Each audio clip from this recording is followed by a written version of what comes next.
డబ్బు, అనారోగ్యం, ఉద్యోగం, వ్యాపారం అప్పులతో బాధపడుతున్నారా? వెంటనే జేకేఆర్ గురువు గారికి కాల్ చేసి అపాయింట్మెంట్ తీసుకోండి.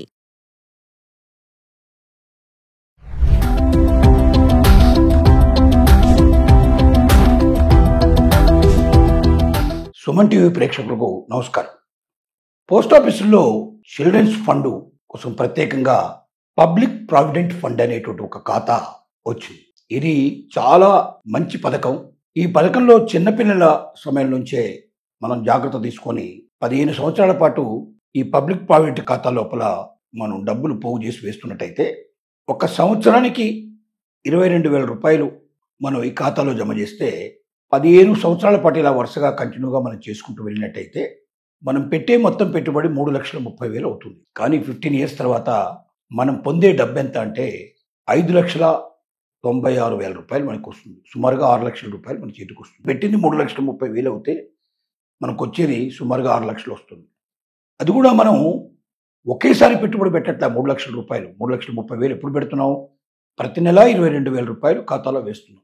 సపోజు ఒక అమ్మాయి వయసు 2 సంవత్సరాల వయసు లోపల మనం ఈ ఖాతాను ప్రారంభించాం అనుకోండి. ఆ అమ్మాయికి 17 ఏళ్ళు వచ్చే వరకు ప్రతి సంవత్సరం మనం 22,000 రూపాయలు అమ్మాయి ఖాతాలో వేసుకుంటూ వెళ్ళినట్టయితే పోస్ట్ ఆఫీస్లో ఈ పబ్లిక్ ప్రావిడెంట్ ఫండ్ ఖాతా పీపీఎఫ్ ఖాతా ఓపెన్ చేసి అమ్మాయి పేరు మీద ఈ డబ్బు మనం వేసుకుంటూ వెళ్ళినట్టయితే అమ్మాయికి 17 సంవత్సరాలు వచ్చేటప్పటికి సుమారుగా 6 లక్షల రూపాయలు ఆవిడ చేతిలోకి వస్తున్నాయి అవకాశం ఉంది. అంటే దీన్ని బట్టి మనం 22,000 కన్నా ఇంకా మించి మనం పెట్టుకోదలుచుకుంటూ కూడా 22,000, 44,000 రూపాయలు అట్లా పెంచుకుంటూ మనం పోవచ్చు. ఈ రకంగా చేసుకున్నట్టయితే అమ్మాయి చదువు గురించి కానీ, అమ్మాయి పెళ్లి గురించి కానీ, భవిష్యత్తు గురించి కానీ మనం ఎంత డబ్బు కావాలో నిర్ణయించుకొని దాని ప్రకారంగా మనం ఈ పబ్లిక్ ప్రావిడెంట్ ఫండ్ని మనం వేసుకుంటూ పోతే అది పిల్లల జీవితాల్లో గొప్ప మార్గదర్శకం అవుతుంది. ఎందుకంటే పోస్ట్ ఆఫీస్కి బ్యాంకుకు ఉన్న తేడా గమనించాల్సిన అవసరం ఉంది. పోస్ట్ ఆఫీసుల్లో పెట్టే పెట్టుబడి సెంట్రల్ గవర్నమెంట్ సంబంధించినగా దాని పూర్తిగా గ్యారంటీ ఇస్తుంది. బ్యాంకుల లోపల ఎంత పెద్ద బ్యాంక్ అయినా సరే, ఏ బ్యాంక్ అయినా సరే 5 లక్షల రూపాయల వరకు మాత్రమే ఇన్సూరెన్స్ ఉంటుంది మన డబ్బులు. ఏదైనా కారణాల చేత ఆ బ్యాంకు మూసివేయబడితే, ఆ బ్యాంకు నష్టాల పాలైనట్టయితే, బ్యాంక్ కరప్ట్ కింద మారినట్టయితే ఖచ్చితంగా మనకు వచ్చేది 5 లక్షలు మాత్రమే. మీ డబ్బు 50 లక్షలున్నా, 5 కోట్లున్నా మీ చేతికి వచ్చేది 5 లక్షలు మాత్రమే. అదే పోస్ట్ ఆఫీస్లో మీ డబ్బు ఎంత ఉన్నా ఒక్క రూపాయి నష్టపోకుండా 50 లక్షలైనా 5 కోట్లైనా మీకు మొత్తం డబ్బు తిరిగి మీ చేతికి వస్తుంది. కారణం ఏంటంటే సెంట్రల్ గవర్నమెంట్కి సంబంధించినటువంటి పథకం కాబట్టి, పోస్ట్ ఆఫీసులన్నీ కూడా సెంట్రల్ గవర్నమెంట్ కింద ఉంటాయి కాబట్టి, ప్రభుత్వం కింద నడిచేటువంటి పోస్ట్ ఆఫీసులు మన డబ్బుకు భద్రత కల్పిస్తున్నాయి. పూర్తిగా మన రక్షణలో ఉంటాయి. అంటే మనం ఎంత డబ్బు పెట్టినా మనం నిశ్చింతగా ఉండొచ్చు. ఎప్పటికీ మన డబ్బు ఎక్కడికి పోదు. మనకు చక్కగా మళ్ళీ మన చేతికి వచ్చే అవకాశం ఉంది.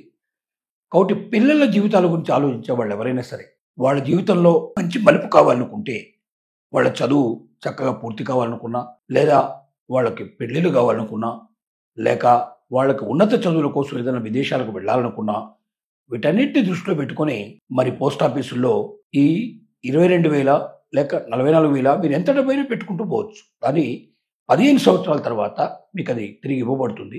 ఆ ఇచ్చేటప్పుడు మీకు దాని విలువ సుమారుగా 2 అయ్యే అవకాశాలు ఉంటాయి. ఇక్కడ ఇంత భద్రతగా ఉండి, ఇంత చక్కగా ఉండేటువంటిది మీరు రెగ్యులర్గా పెట్టుబడి పెట్టట్లేదు. సంవత్సరానికి ఒకసారి పెడితే సరిపోతుంది. అలాగే మరి మీకు 15 సంవత్సరాల పాటు కంటిన్యూస్గా దాన్ని కట్టినట్టయితే ఆల్మోస్ట్ ఆల్ 2 డబ్బులు మీ చేతికి వచ్చే అవకాశం ఉంటుందంటే కొంత అటు ఇటుగా లెస్ ఆర్ మోర్గా వస్తుంది. ఇది చాలా మంచి స్కీము. చిన్నపిల్లల జీవితాల్లో బాగా ఉపయోగపడే స్కీము. దీన్ని ఎంతోమంది ముఖ్యంగా మధ్యతరగతి వారు తమ జీవితాల్లో తమ పిల్లల కోసం ఎన్నో కళ్ళు కంటుంటారు, ఎన్నో ఆశలు పెట్టుకుంటారు. వాళ్ళ జీవితం లోపల ఎక్కడికో వాళ్ళని తీసుకెళ్లాలనుకుంటారు, వాళ్ళు గొప్ప చదువులు చదివించాలనుకుంటారు, గొప్ప సంబంధాలు చేసుకోవాలనుకుంటారు, రకరకాల ఊహలతో రకరకాల ఆలోచనతో ఉంటారు. కాబట్టి అలాంటి వారికి ఈ స్కీమ్ అద్భుతంగా ఉపయోగపడుతుంది. వాళ్ళ జీవితం లోపల ఒక మంచి వెలుగునివ్వడానికి ఈ స్కీము పీపీఎఫ్ స్కీమ్ అనేటువంటి పబ్లిక్ ప్రావిడెంట్ ఫండ్ స్కీము మీకు దగ్గరలో ఉండే పోస్ట్ ఆఫీస్కి వెళ్ళి మీరు వివరాలు తెలుసుకున్నట్టయితే తెలుస్తుంది. లేదా మీరు వెబ్సైట్లోకి వెళ్ళి పోస్ట్ ఆఫీస్కి పంపించినటువంటి వివరాలు తెలుసుకున్నట్టయితే మీకు ఆటోమేటిక్గా దాంట్లో తెలుస్తుంది. మీరు ఆన్లైన్లో అయినా సరే, మీరు దీనికి అప్లికేషన్ చేసుకోవచ్చు. లేదా డైరెక్ట్గా పోస్ట్ ఆఫీస్కి వెళ్ళైనా సరే అప్లికేషన్ తీసుకుని పూర్తి చేసి ఇవ్వచ్చు. ఇది ఎవరైనా సరే పిల్లల పేరు మీద ఓపెన్ చేసుకుని ఈ స్కీమ్ ద్వారా లబ్ధి పొందడానికి అవకాశం ఉంటుంది. ఈ భవిష్యత్తులో కూడా ఈ స్కీమ్ లోపల ఇంకా కొన్ని మార్పులు కూడా వచ్చే అవకాశం ఉంది. ఇంకా కొంత వడ్డీ రేట్లు పెరగగలిగే పాసిబిలిటీస్ కూడా ఏర్పడతాయి. మరి మొన్న వచ్చిన జిఎస్టీకి సంబంధించినటువంటి విషయాలు విన్నప్పుడు ఆ జిఎస్టీ ప్రభావం కూడా నెక్స్ట్ ఇయర్ నుంచి దీని మీద ఉండే అవకాశాలు ఉంటాయి. ఇంకా కొంత ఎక్కువ కూడా పెరుగుదల వచ్చే పాసిబిలిటీస్ ఉన్నాయి. కాబట్టి ఎప్పటికప్పుడు మీరు పోస్ట్ ఆఫీస్కి వెళ్ళి పూర్తి వివరాలు తెలుసుకొని మీ పిల్లలకు సంబంధించినట్టు భవిష్యత్తుని మీరు నిర్మించుకోవడానికి ఒక మంచి అవకాశంగా దీన్ని మీరు తీసుకోవచ్చని మేము మీకు పూర్తి వివరాలు అందిస్తున్నాం.